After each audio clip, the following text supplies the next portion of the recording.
जो जल है वो दूषित हो गया है। क्यों?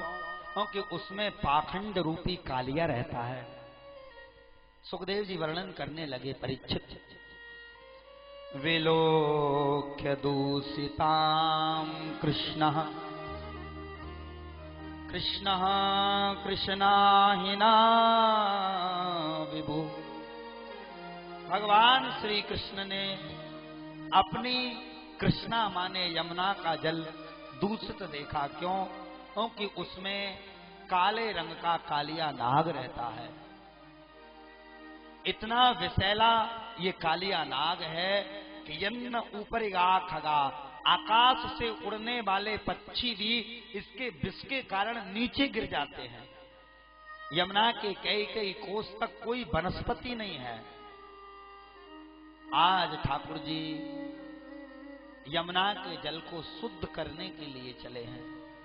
सारे ब्रजवासियों को साथ में एकत्रित किया है और ठाकुर जी ने वहां सुंदर कंदुक क्रीड़ा का खेल रचा है।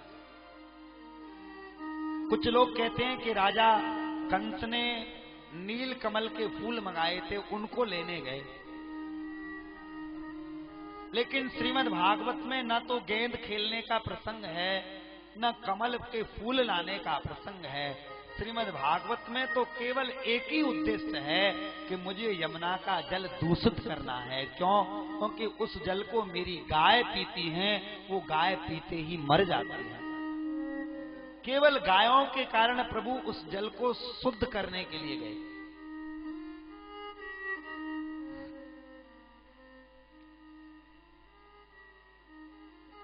प्रभु ने वहां कंदुक क्रीड़ा का खेल किया है। श्रीदामा की गेंद है।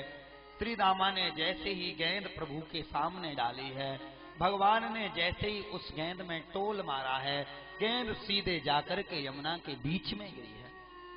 जो श्रीदामा संबंध में ठाकुर जी का साला लगता है, राधा रानी का भाई है ये श्रीदामा।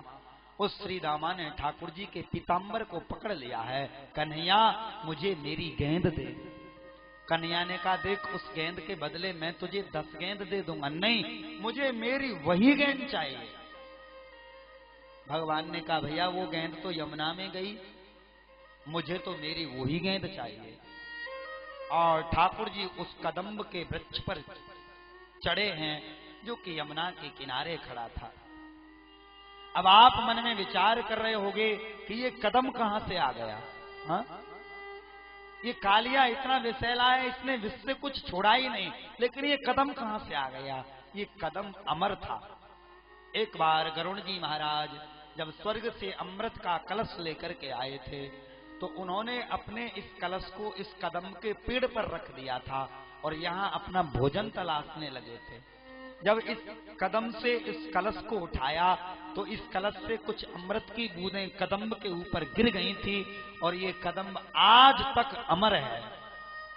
और दूसरा भाव ये भी है कि जिस पर मेरे ठाकुर जी कृपा करने वाले हैं उसका भला कोई क्या बिगाड़ सकता है।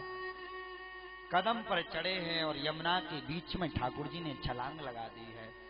नाग पत्नियों ने जब ठाकुर जी को देखा है तो सुंदर स्तुति की है, हे बालक यहाँ से लौट जाओ, हमारा पति बड़ा ही तामसी प्रवृत्ति का है, आप लौट जाओ यहाँ पे। भगवान ने कहा, देवियों मैं आज तुम्हारे पति से ही 2-2 हाथ करने आया हूँ। और ठाकुर जी ने एक छलांग लगाई और काली की फनाली पर चढ़ गए हैं।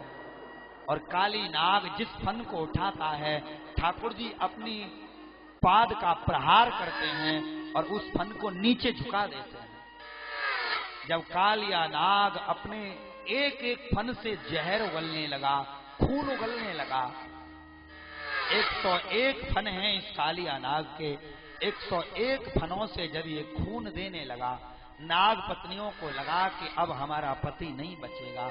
तो अंत में भगवान के चरण पकड़े हैं, हे प्रभु कि न नाक पृष्ठम न च पारमेष्टम न योग सिद्धम न पुनर्भवम वा। हमें स्वर्ग नहीं चाहिए, वैकुंठ नहीं चाहिए, इंद्रलोक नहीं चाहिए, हमें देना चाहते हो केवल तुम राज पद राज प्रपन्ना। हम तो तुम्हारे चरणों के रज की भूखी हैं। भगवान बड़ी जोर से हंसे, क्योंकि भगवान उस समय जल में थे। अगर जल में खड़े हुए व्यक्ति से कोई कहे कि हमें चरणों की रज दे दो, तो वो दे सकता है क्या? क्योंकि जल में तो जाते ही रज धुल जाएगी। मानो कहना चाहती हैं कि तुम जैसे ही बाहर चरण रज लेने जाओगे, तैसे ही हमारे पति को जीवन मिल जाएगा। और अंत में कह भी दिया, पति प्राणः प्रदीयताम, हमारे पति के प्राण प्रदान करें। भगवान जैसे ही काली की फनाली से नीचे उतरे हैं, अब काली नाग अपना फन खड़ा करके तैयार हो गया। और भगवान का और कालिया नाग का यहाँ बड़ा सुंदर संवाद हुआ है। कालिया नाग ने कहा, गोविंद आप अन्यायी हो, आप समदर्शी नहीं हो। भगवान ने कहा, काली आप ऐसी बात क्यों कह रहे हो? काली ने कहा, प्रभु मैं ये बात इसलिए कह रहा हूं, मैं आपसे पूछना चाहता हूं कि इन सर्पों को किसने बनाया? भगवान ने कहा, सर्पों को मैंने बनाया। बोले, सर्पों में काली नाग को किसने बनाया? बोले, काली नाग को मैंने बनाया।